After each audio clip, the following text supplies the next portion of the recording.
Hello students, आज हम पढ़ेंगे नरेशन। तो दोस्तों हमने पिछली क्लास में हमने कंप्लीट किया था वॉइस, ठीक है। वॉइस में मैंने सबसे पहले आपको ये बताया था कि वॉइस होता क्या है, उसकी डेफिनेशन, इंट्रोडक्शन दिया था, उसके बाद में एक्टिव टू पैसिव समझाया था। ये मेरा चैप्टर कंप्लीट हो चुका था पिछली क्लास में, ठीक है। उसके 5 पार्ट्स हैं जो आपको अवेलेबल हो जाएंगे और थोड़े दिन में प्ले लिस्ट में भी अवेलेबल हो जाएंगे, तो आप उनको रेगुलर देखिए। और उसके बाद में हमारा अब जो टॉपिक होगा वो कौन सा होगा? नरेशन। कौन सा टॉपिक होगा? नरेशन। नरेशन का मीन्स क्या होता है? तो नरेशन का मीन्स होता है कथन, ठीक है। अब कथन क्या होता है? नरेशन क्या होता है? कथन क्या होता है? एक स्टेटमेंट। एक स्टेटमेंट। कोई भी आदमी स्पीकर कहने वाला होता है। स्पीकर क्या होता है? कहने वाला। और लिसनर क्या होता है? सुनने वाला। स्पीकर होता है कहने वाला, लिसनर होता है सुनने वाला। कोई भी आदमी किसी आदमी को कुछ कहता है तो उसको क्या कहते हैं? उसको क्या कहते हैं? नरेशन। कोई भी बात होती है, कोई स्टेटमेंट होता है, तो वो स्टेटमेंट एक आदमी दूसरे आदमी को कहेगा, उसी को क्या कहेंगे? नरेशन कहेंगे। तो मैं आपको बताता हूं, नरेशन में एक होता है डायरेक्ट नरेशन और एक होता है इनडायरेक्ट। तो डायरेक्ट और इनडायरेक्ट में दोनों में अंतर देखते हैं। सबसे पहले दोनों में अंतर देखते हैं। होता क्या है? एक कोई आदमी, कोई बच्चा है, ठीक है, और इधर भी कोई बच्चा है। ये दो बच्चे हैं। अब इसका नाम है, जो भी है जिया है, इसका नाम है सुमित, ठीक है। अब एक हो गया यहां पे टीचर और एक हो गया सुमित, ठीक है। या फिर इसको उल्टा कर दिया, थोड़ा इसको ऐसे कर लो। इधर वाला हो गया सुमित और ये वाला हो गया टीचर।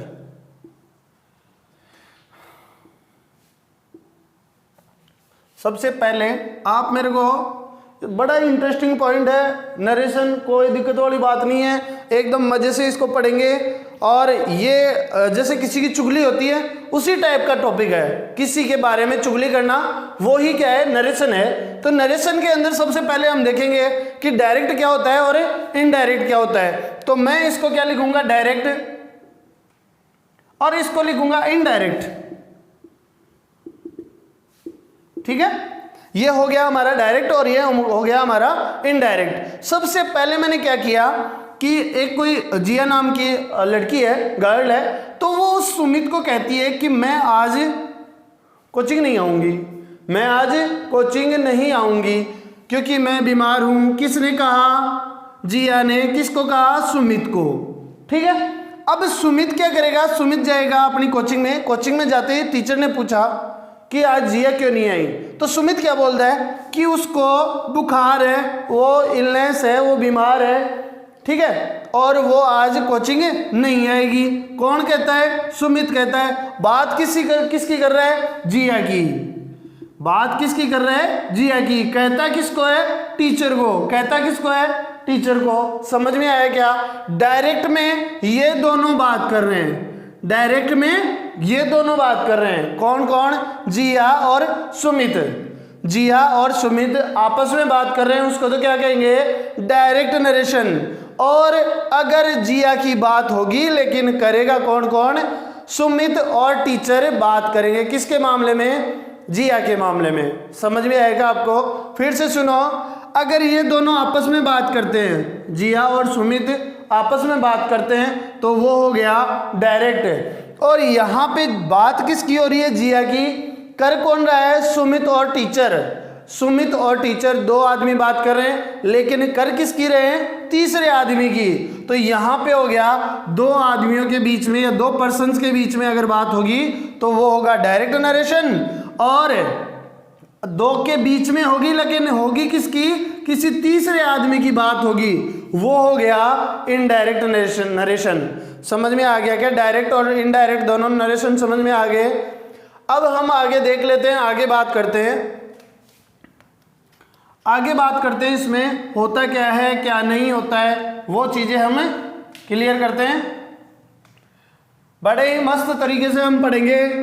कोई डाउट होगा तो आप कमेंट करके ज़रूर बताइए। और वैसे डाउट वाली दिक्कत ही नहीं है, क्योंकि एक एक चीज़ को मैं बिल्कुल अच्छे तरीके से आपको पढ़ाऊँगा। ठीक है, जल्दी अपने को है नहीं। अपनी ग्रामर के 2 टॉपिक कंप्लीट हो चुके हैं, तीसरा टॉपिक ये चल रहा है। मैथ की क्लासें रेगुलर चल रही है, मैथ की हर पर्सनाली की एक प्लेलिस्ट मिलेगी आपको। ठीक है, जैसे चैप्टर फर्स्ट है, चैप्टर फर्स्ट में जैसे 1.2, 1.3, 1.4, तो उसकी एक ही प्लेलिस्ट मिलेगी।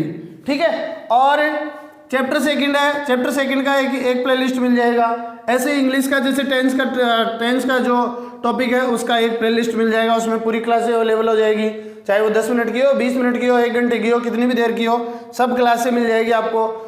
इसके बाद में वॉइस की क्लासें डल गई तो वॉइस की मिल जाएगी आपको।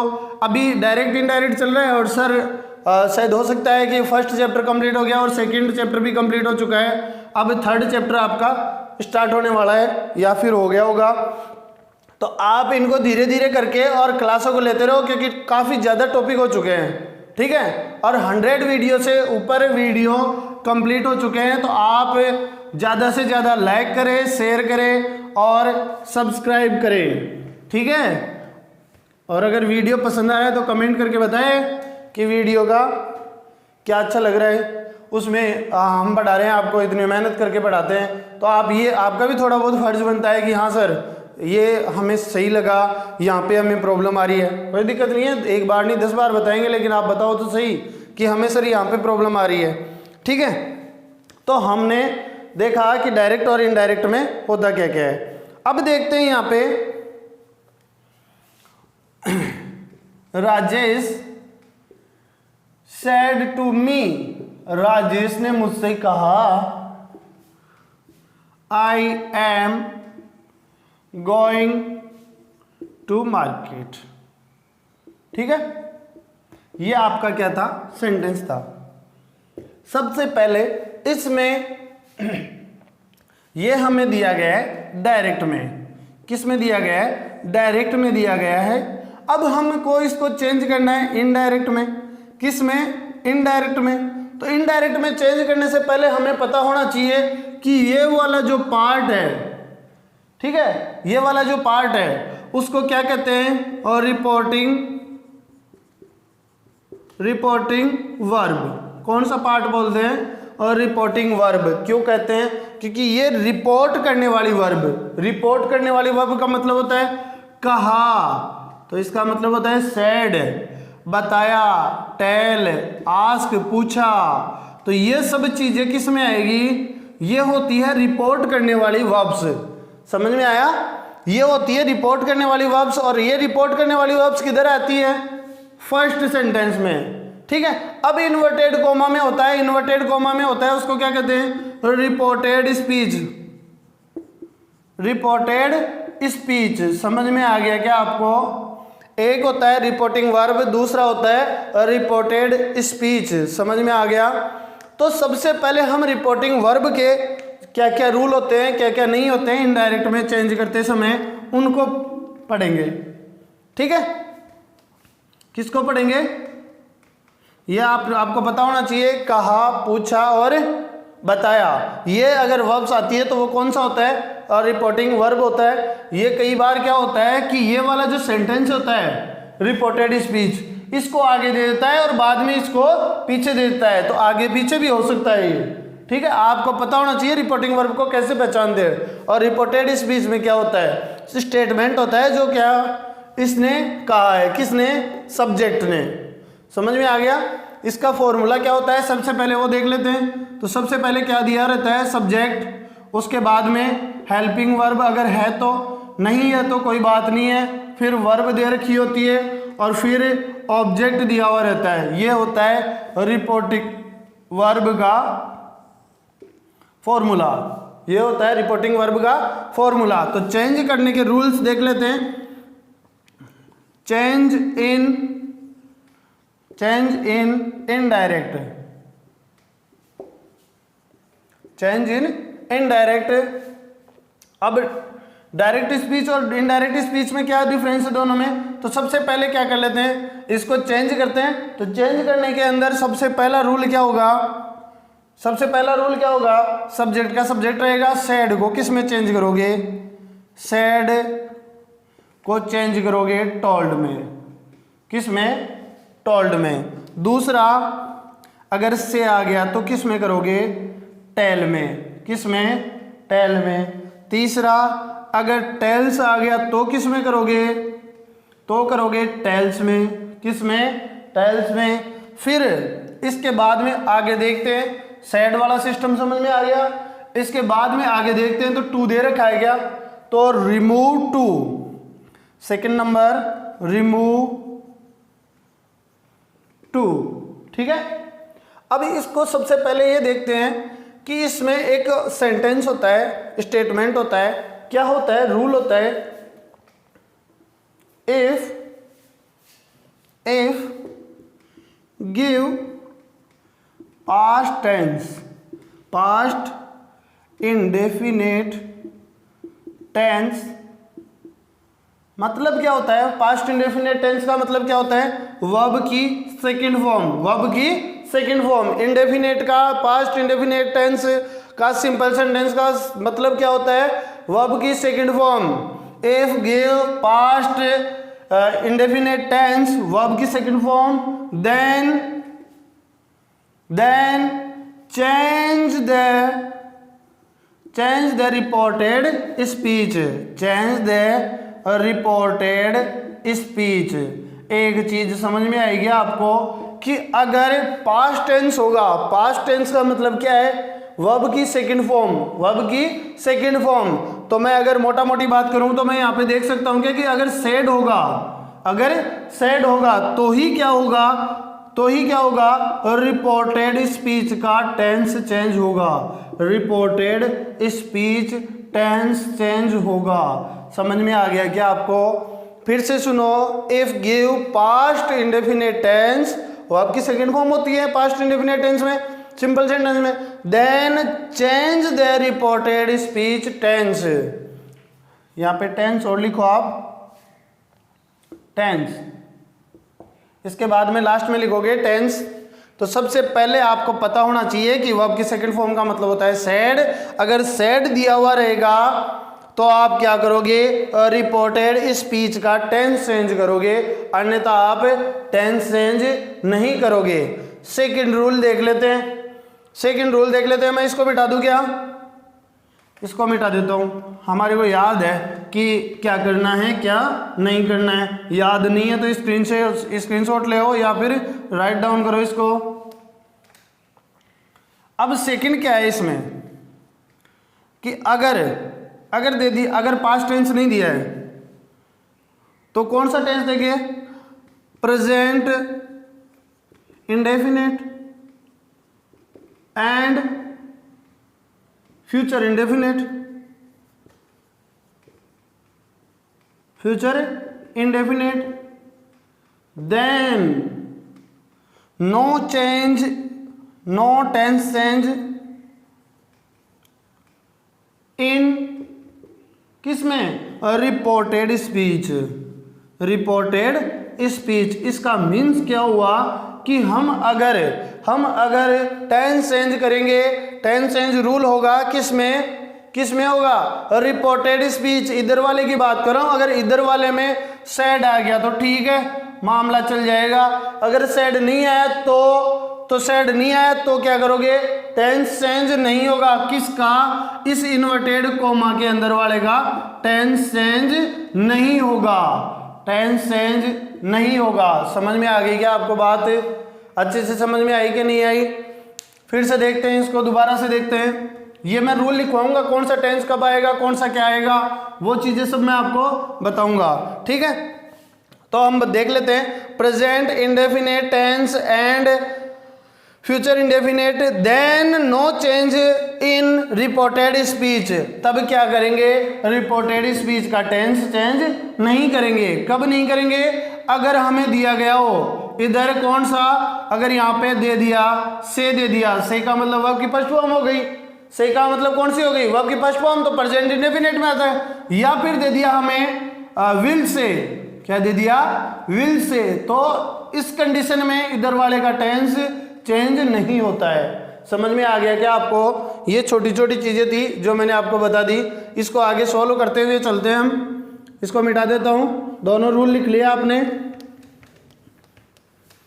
आगे पढ़ते हैं इसमें, इसको सॉल्व करते हुए चलते हैं डायरेक्ट इनडायरेक्ट को। इधर वाला पार्ट रिपोर्टिंग वर्ब है, क्यों? क्योंकि ये रिपोर्ट करने का काम करते हैं। रिपोर्ट करने का काम का मतलब है कहा, पूछा, सुना, ठीक है। और इधर वाला रिपोर्टेड स्पीच, क्योंकि इधर क्या दे रखा होता है? स्टेटमेंट दिया हुआ रहता है। समझ में आ गया क्या आपको? आगे देखते हैं, आगे देखते हैं। इसमें राजेश, पता है हमें सब्जेक्ट का सब्जेक्ट लिखा है। अगर यहाँ पे प्रोनाउन होगा तो प्रोनाउन ऐसे कैसे आ जाएगा? यहाँ पे नो चेंज रहता है प्रोनाउन वगैरह, ऐसा नहीं कि सर आप प्रोनाउन चेंज, अभी मैं पढ़ाऊंगा इसमें प्रोनाउन चेंज रूल भी पढ़ेंगे, तो उसमें क्या देखेंगे कि प्रोनाउन चेंज होता है तो आप कहोगे सर इधर भी तो प्रोनाउन है, ये भी तो प्रोनाउन है, तो हम चेंज कर देंगे इनको, तो वो चेंज नहीं होते हैं। रिपोर्टेड स्पीच के प्रोनाउन चेंज नहीं होता है, ना ही टेंस चेंज होता है। समझ में आ गया क्या? इधर अगर सेड दे रखा है तो इधर क्या हो जाएगा? टोल्ड, वो भी टेल की सेकंड फॉर्म है। अगर यहाँ पे से दिया होगा तो यहाँ पे टेल हो जाएगा। समझ में आ गया क्या? अब मैं आगे बात कर लेता हूं। Said to me, to me, sir to को हटवा दिया आपने, तो मैं आपको एक चीज और बताऊं क्या यहाँ पे, अगर सेड के बाद ऑब्जेक्ट नहीं दिया गया हो, if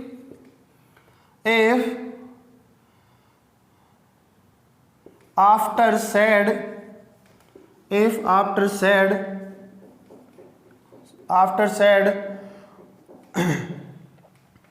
not give object, then no change of said। क्या? फिर से मैं एक हिंदी लाइन लिख देता हूं। यदि सेड के बाद ऑब्जेक्ट नहीं दिया गया हो,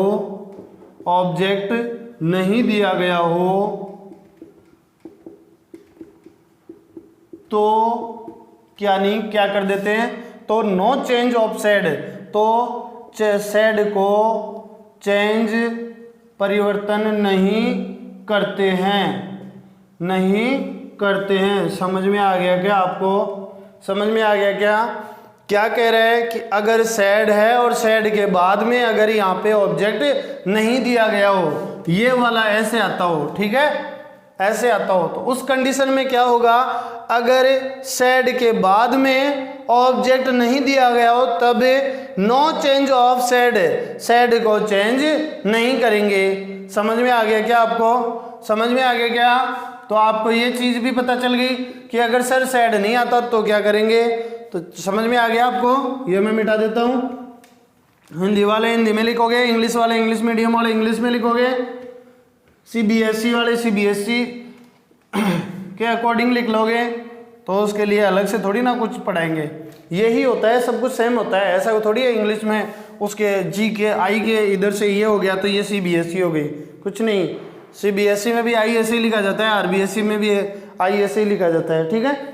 इंग्लिश मीडियम हो चाहे हिंदी मीडियम हो, सबका पैटर्न सेम है। तो ये चीज़ नहीं होनी चाहिए कि सर ये तो इंग्लिश मीडियम का है, हिंदी मीडियम का है, क्योंकि मैं दोनों लैंग्वेज बाई लैंग्वेज में आपको पढ़ा रहा हूँ, ठीक है। सेड को किस में चेंज करेंगे? टोल्ड में चेंज कर देंगे।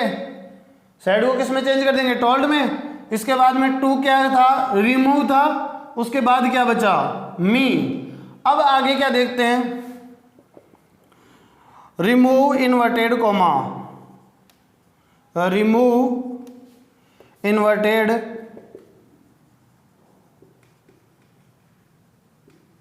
कॉमा, ठीक है, एंड एडेड दैट। क्या जोड़ देंगे? दैट जोड़ देंगे। रूल लिखो आगे का रूल है, और remove inverted comma and added that. क्या करेंगे? रिमूव कर देंगे किसको? कॉमा को, इन्वर्टेड कॉमा को रिमूव कर देंगे। तो यहाँ पे क्या लिख दूंगा मैं? दैट लिख दूंगा। क्या लिख दूंगा?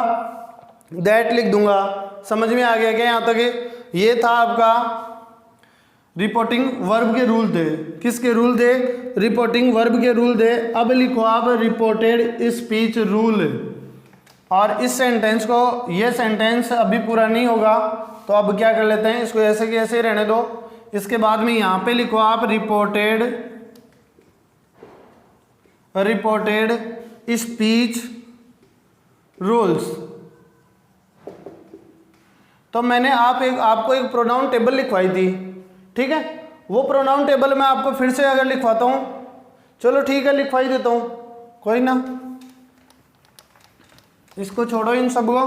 प्रोनाउन टेबल लिखते हैं सबसे पहले। प्रोनाउन टेबल लिखनी है सबसे पहले, तो मैं क्या करूंगा यहाँ पे, फिर वही नंबर, यहाँ पे क्या हो जाएगा, सॉरी पर्सन, सबसे पहले पर्सन, फिर नंबर, पर्सन नंबर।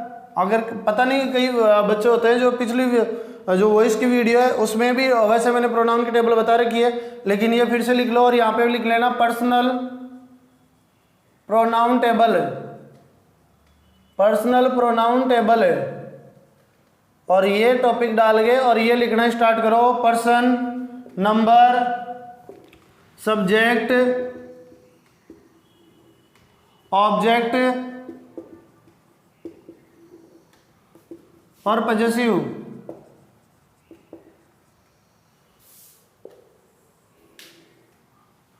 लिखना स्टार्ट किया, फर्स्ट पर्सन,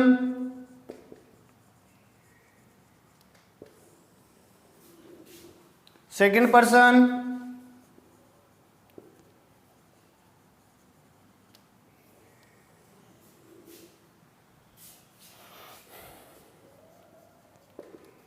थर्ड पर्सन।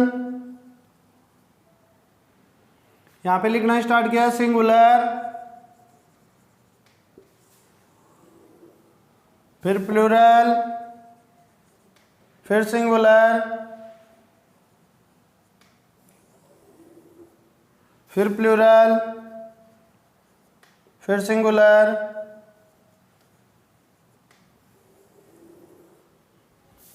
उसके बाद में फिर से सिंगुलर, फिर सिंगुलर,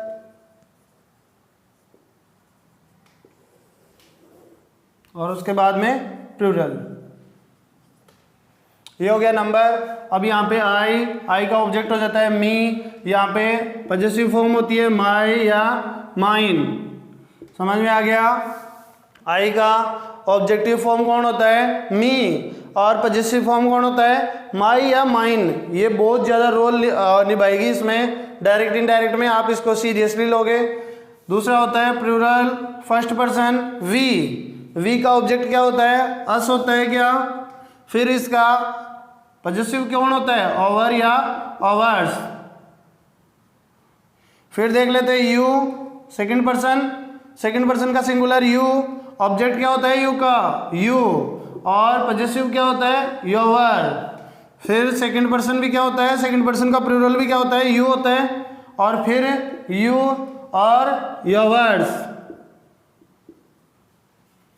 फिर इधर देख लेते हैं सिंगुलर, ही का क्या होता है? हिम, और पजेसिव फॉर्म क्या होती है? हिज। फिर देख लेते हैं सी का, सी ऑब्जेक्टिव फॉर्म हर, और possessive form her and hers. फिर देख लेते हैं इट का, इट ऑब्जेक्टिव फॉर्म इट, और पजेसिव फॉर्म इट्स। फिर आता है दे का क्या बन जाता है? देम, और दियर, और लास्ट में क्या हो जाएगा? दियर्स। समझ में आ गया क्या आपको?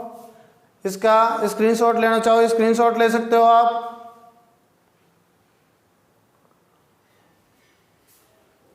यहां पे लिखा हुआ है THIR, दियर, ठीक है। इसको थोड़ा ऊपर कर देते हैं, लिख लो आप। दे का क्या बनता है? ऑब्जेक्टिव फॉर्म क्या बनता है? दे, देम, दियर, दियर्स। अगर नहीं समझ में आ रहा है नीचे तो इधर से लिख लो, दे, देम, दियर, आर देयर्स, ये लो, ठीक है। ये हो गई आपकी प्रोनाउन टेबल, ये हो गई आपकी प्रोनाउन टेबल। स्क्रीनशॉट लेना चाहो स्क्रीनशॉट ले सकते हो। आगे पढ़ते हैं। तो सर ये हमारे इंपॉर्टेंट कहाँ पे है, इसको भी देख लेते हैं इंपॉर्टेंट है कि नहीं है। हाँ, इंपॉर्टेंट देख लेते हैं इंपॉर्टेंट है कि नहीं है प्रोनाउन टेबल। तो सबसे पहले फर्स्ट पर्सन को हम स्पीकर कहते हैं। क्या कहते हैं? स्पीकर बोला जाता है फर्स्ट पर्सन को। क्या बोला जाता है? फर्स्ट पर्सन को स्पीकर बोला जाता है। देखते हैं अभी कैसे बोला जाता है।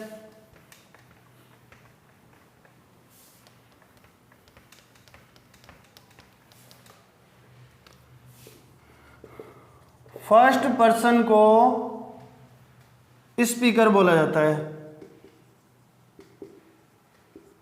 अब उसमें होता कौन कौन सा है? आई और वी होता है। आई का ऑब्जेक्टिव फॉर्म मी, इसका होता है एस, माई, और इसका होता है ओवर। होता है क्या? ये टोटल हो गया आपका कौन सा? First person. और फर्स्ट पर्सन को क्या कहा क्या जाता है? Speaker. I am going to market, we are playing. तो इसमें बोलने वाला साथ आ रहे है क्या? बोलने वाला साथ आ रहा है, स्पीकर है। बोलने वाला क्या कहेंगे इसको हिंदी में? बोलने वाला कहेंगे। किसको? स्पीकर को। स्पीकर का मीन्स क्या होता है? बोलने वाला। और बोलने वाला आप यूज करके देखो। आई टीच यू, मैं आपको पढ़ा रहा हूं। I am going to market, I play a football match, और I swim in the pond, I walk early in the morning. तो ये सब क्या है? आई का मीन्स क्या हुआ कि मैं वहां यूज कर रहा हूं जहां मैं बोलना चाह रहा हूं। और बोल कौन रहा है? खुद बोल रहा हूं, ठीक है। वी का यूज करके देख लेते हैं। वी आर प्लेइंग फुटबॉल, हम फुटबॉल खेलते हैं। तो हम में खुद आ रहा है क्या? खुद भी आ रहा है। खुद जो बोल रहा है उसी की बात कर रहे हैं, वी की बात कर रहे हैं। तो अब दूसरा और सेंटेंस लेके देखो। We are climb a mountain range, we are climbing a mountain range. हम क्या कर रहे हैं? एक पर्वत की चढ़ाई कर रहे हैं, एक पर्वत पे चढ़ रहे हैं। तो ये भी क्या हो गया? हमें मतलब स्पीकर की बात करते हैं। कौन? स्पीकर। स्पीकर का मीन्स होता है जो बोलने वाला होता है। अब दूसरा देखते हैं। ये हो गया आपका फर्स्ट पर्सन। अब होता है सेकंड पर्सन। सेकंड पर्सन क्या होता है? सेकंड पर्सन क्या होता है? लिसनर होता है सुनने वाला।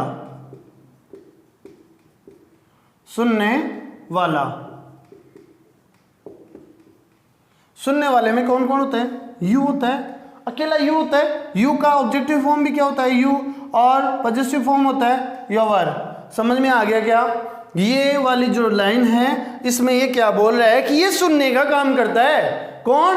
यू क्या करता है? सुनने का काम करता है। यू राइट डाउन दिस, ठीक है। और आप अगर कुछ भी सुनते हो उसके लिए आपको यू बोला जाता है, ठीक है। सुनने वाला हमेशा यू का बोलने वाला हमेशा यू का यूज करेगा, जबकि सुनने वाला यू रहेगा, ठीक है। अब हम देखते हैं क्या सेंटेंस यूज करेंगे। सबसे पहले देखते हैं। You are playing football, you teach your English book, you teach your English grammar book. तो ये क्या होता है कि इसमें जो मैं बोल रहा हूं उसका कोई इंक्लूड नहीं होता है, कोई इसमें नहीं होता है। जो सुनने वाला होता है वो होता है। समझ में आया आपको? तो यू का मतलब मीन्स क्या हुआ कि जो सुनता है उसके लिए यूज किया जाता है।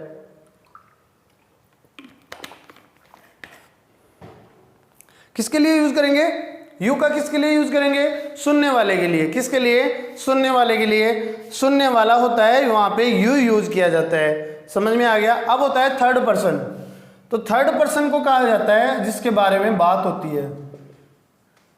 थर्ड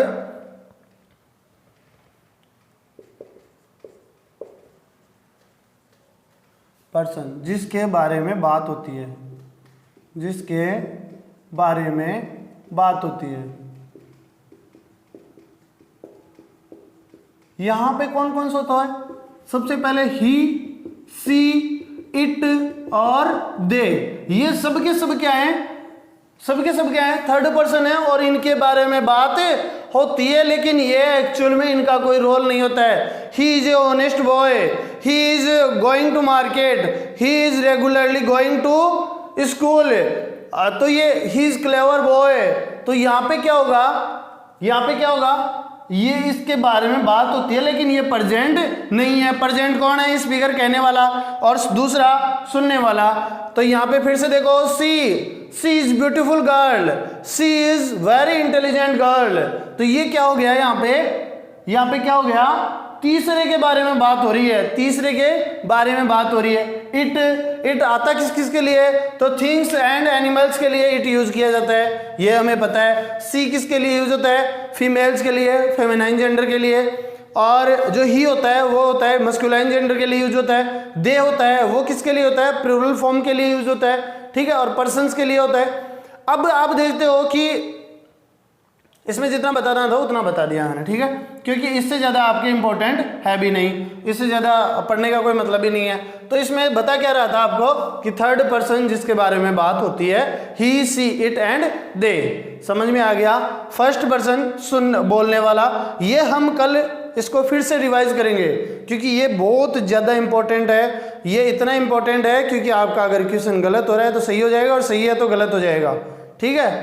कैसे, ये प्रोनाउन बहुत ज़्यादा माइनर प्रॉब्लम खड़ी करते हैं, ठीक है। माइनर प्रॉब्लम कैसे, कि हमें पता नहीं चल पाता है और हमारा क्वेश्चन गलत हो जाता है। तो उसको सही करने के लिए सबसे पहले हमें प्रोनाउन रूल पता होना चाहिए और प्रोनाउन रूल बड़ा इजी है।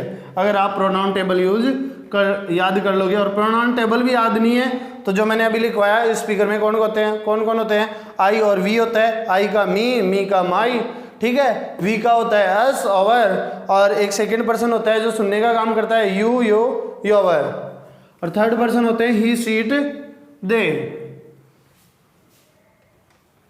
थर्ड पर्सन का काम क्या होता है, थर्ड पर्सन का कुछ भी काम नहीं होता है। सेकंड पर्सन और फर्स्ट पर्सन काम में लेते हैं किसी तीसरे आदमी की बात करने के लिए, तब आपको यूज किया जाता है। समझ में आ गया क्या आपको, ठीक है। आज के लिए इतना ही काफ़ी है, और अगर वीडियो पसंद आ रहा है तो आप लाइक करें, शेयर करें, कमेंट करें और सब्सक्राइब करें। Thank you.